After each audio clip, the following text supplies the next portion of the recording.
चतुश्चत्वारिंशत् वसुदलकलाश्रत्रिवलयां क्रीडाभिः सार्धं तव शरणकोणापरिणतः तदीयं सौन्दर्यं तुहिलगिरिकन्ये तुलयितुं कवीन्द्राकल्पन्ते कथमपि विरिञ्चि प्रभृतयः यदा लोकौत्सुक्यात् अमरललनायान्ति मनसा तपोभिर्दुष्प्रापा अपि गिरिशसायुज्य पदवीं नरं वर्षीयांसं नयनविरसं नर्मसुजडं तवापाङ्गालोके वदना धनुर्बाणान् पाशं शृणिमपि ददाना करतलै पुरस्तादास्तां नः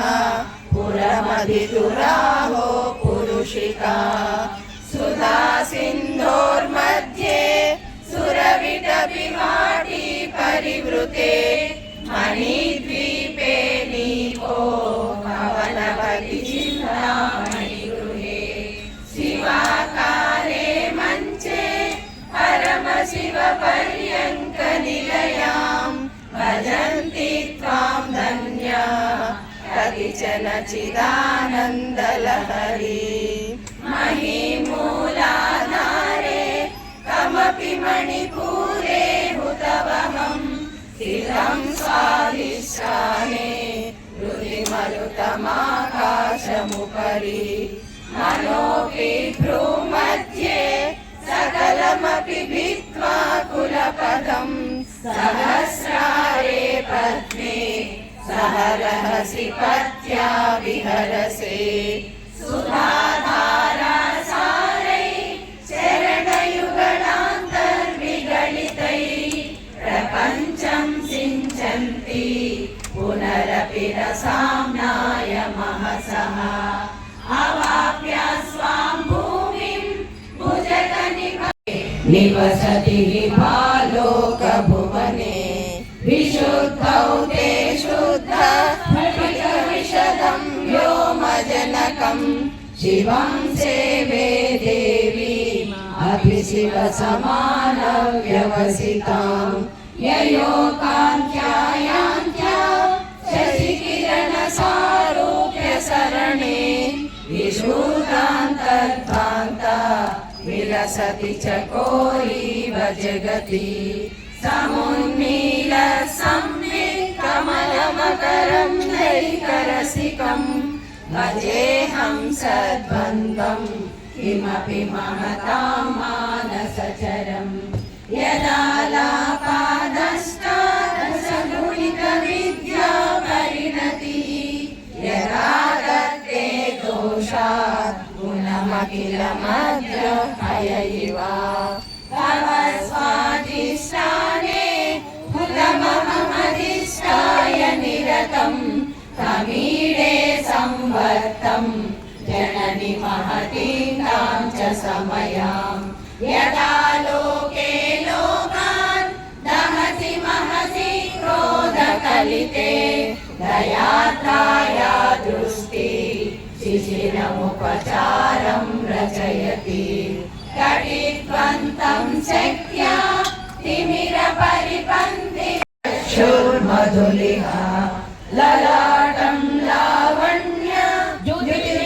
द्युतिर्मलमाभाति तव यत् द्वितीयं तन्मन्ये मकुटघटितं चन्द्रशकलं विपर्यासन्न्यासा उभयमपि सम्भूय च मिदः सुधालेपस्योतिः परिणमतिराकाहि मकरः भ्रुवौ भुग्ने किञ्चित् भुवनभयभङ्गव्यसनिनि तदीये नेत्राभ्यां मधुकररुचिभ्यां धृतगुणं धनुर्मन्ये सव्ये तरकरगृहीतं प्रतिपते प्रकोष्ठे मुष्टौ च सकयति निगूढान्तरमुमे अहसूते सव्यं तव नयनमर्कात्मकतया प्रिया मां वामं ते सृजति रजनीनायकतया तृतीया ते दृष्टि दलदलितहेमाम्बुजरुचिः समादत्ते सन्ध्या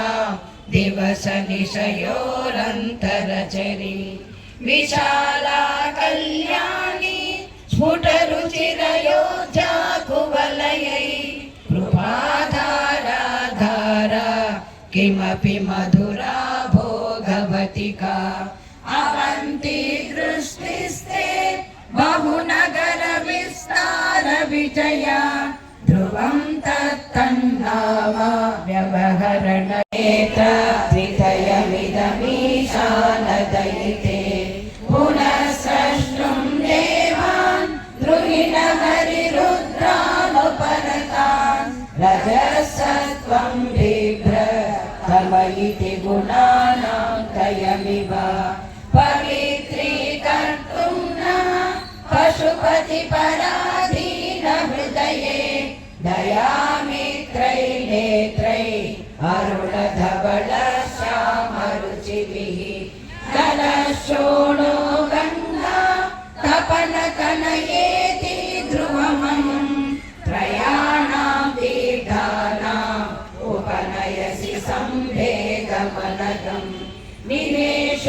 निमेषोन्मेषाभ्यां प्रलयमुदयं याति जगति तवेत्याहुः सन्तो धरणिधरराजन्यतनये त्वदुन्मेषा जातं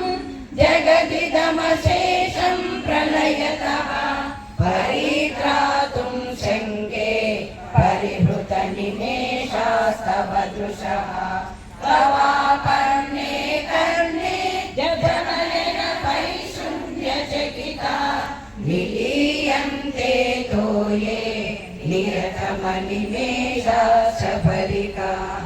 इयं च श्रीभद्र जगपुटकवाटं कुवलयं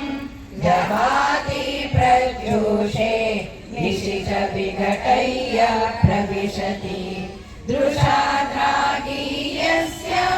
दलदलितनीलोत्पलरुचा दरीयां सन्दीनं शपय नेत्र त्रितयमिदमीशानदयिते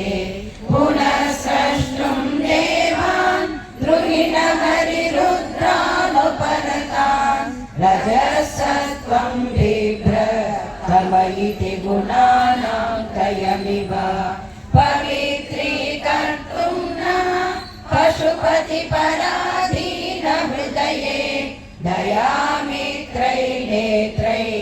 अरुणधवल श्यामरुचिभिः दलशोणो गङ्गा तपनकनयेति ध्रुवमम् त्रयाणां दीर्घानाम् उपनयसि सम्भेदमनगम् निमेषोन्मेषाभ्यां प्रलयमुदयं याति जगति तवेत्याहुः सन्तो धरणिधरराजन्यतनये त्वदुन्मेषा जातं जगदिदमशेषं प्रलयतः